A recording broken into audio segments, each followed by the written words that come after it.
In a world so divided on issues that have a profound effect on humanity, how can we possibly help people to see that all human life is valuable? And that all of these life issues are connected. It may feel overwhelming, but you are not alone. Welcome to Consistent Life Network's Peace and Life Conversations podcast, where we will explore the journeys and thoughts of activists and everyday people of all generations who are working for the protection of all human life and promoting the consistent life ethic. Hi, this is a Consistent Life Network podcast show, and we are talking to Tony Masalonis about something called CL Kids. So first, Tony, could you give us a brief description of what CL Kids is? Absolutely, Lisa. And so CL Kids, Consistent Life Kids, with an exclamation point on the end, that's a very important part of the name, is basically our youth education program, teaching young people about the consistent life ethic. Now, as for how it got started, it was back in 2011, June of 11. I remember it clearly that I and two of my fellow board members were just having lunch and we were just talking about different CL things. And the topic just arose in conversation that, hey, we should have a program that really focuses on teaching the consistent life ethic and the connections between the life issues and their importance to young people. So, given that background, how have you decided to proceed with that seed that you developed? So we were, we were slow getting off the ground. You know, we're all very busy and we have a lot of great programs in CL Network and we're all volunteers pretty much. But where we're heading right now is kind of threefold. So with the CL Kids program, we have three kind of goals. And the first is collecting existing materials that could help teach kids about the life issues and the CLE, developing new materials and delivering to various youth populations, actually doing workshops and such. The third is kind of serving as a community of people, both young people and educators who are interested in these topics and in making this happen.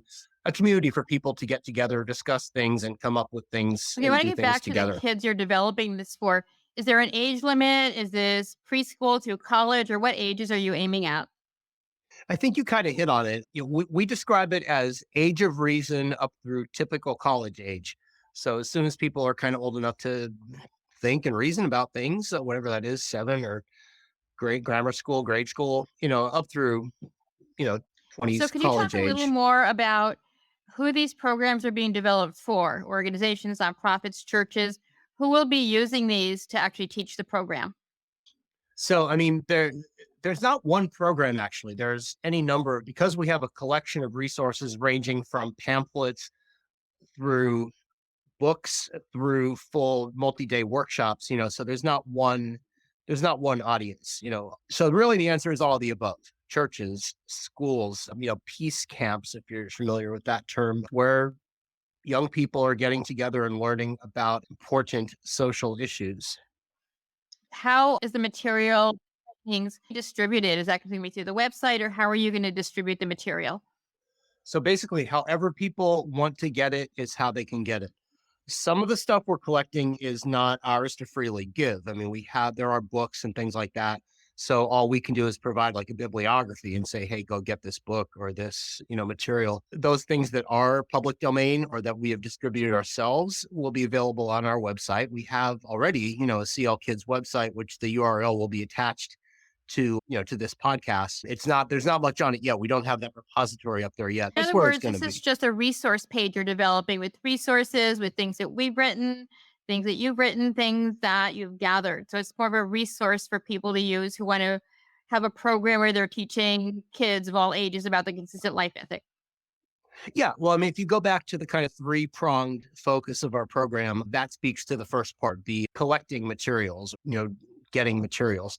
So the resources that we collect will be either available on our research page or we'll provide a reference and tell people where to get them. And then at the same time, we're also going to be developing our own materials, which will be accessible on our page. And then again, serving as kind of a community. So we're forming a group and we're having teleconferences occasionally, webinars where we get together and talk about what we're each doing and what ought to be done. So that leads to the next question. In the future, when we can do this, are you going to be offering some trainings, either online workshops or in-person trainings on how to teach CL kids, on the materials that are available to you? That's definitely part of the plan. Yeah, because we have a lot of people in our informal group already who are experts in youth education who have attempted to do some of these things, and they will be ready and willing to hold these kind of trainings and Okay. workshops. Yeah, And certainly. the other part is I think you kind of got at it. I'm assuming that access to this is going to be low cost or free. Absolutely. Yeah. I mean, we're a nonprofit, we're not selling things, and everything we develop is certainly free at no charge whatsoever. So if someone needs 1,000 pamphlets of our materials or something like that, then we can negotiate a free will donation. How are you filling a need that's not already out there? What is unique about this program? What is it that you're doing that is already not being done by someone else? I think the consistency aspect of it is not being done too much. Now, the close in any existing forum might actually be like Catholic education. And as most listeners know, we're not a religious organization, but the Catholic Church does pretty much teach the consistent life ethic. And I know for a fact that in Catholic schools, they teach social justice, they teach Catholic social teaching, they do cover the multiple life issues, but they don't tie it together too much, according to my research and discussions, in the way that we've been doing in the Consistent Life Network for over 30 years. They don't show that connection between the life issues and the holistic pro-life for everyone So I guess the last perspective. question on top of that is, are the materials going to be secular, aimed towards different faith groups, or what's the aim of the materials? Yes and no. We do plan on developing and collecting a range of materials. We already have collected a range of materials. Some of them come from a faith perspective and some don't. So is there anything else that you want to add or anything that you want people to know about your program? It sounds amazing, Tony.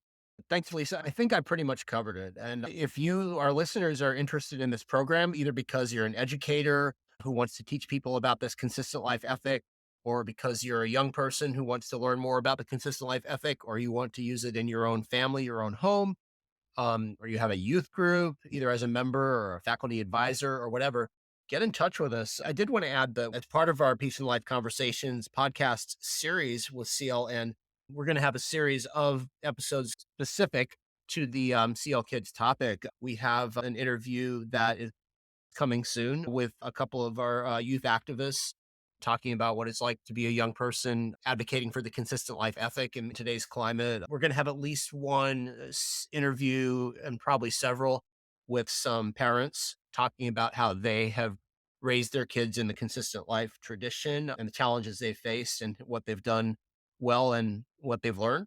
So that's one thing I just wanted to let people know about. And other than that, just check out the URL that's going to be attached to this podcast. Our contact information will be available at that URL. And we really look forward to working together with you guys on spreading the consistent message to people of all ages. Well, thanks again, Tony. And thanks everyone for listening. Peace. Goodbye. Thanks for joining the Consistent Life Network's Peace and Life Conversations podcast. All links and organizations mentioned in our episodes are linked in the description box. For more information, visit us at consistentlifenetwork.org. We'll see you next time.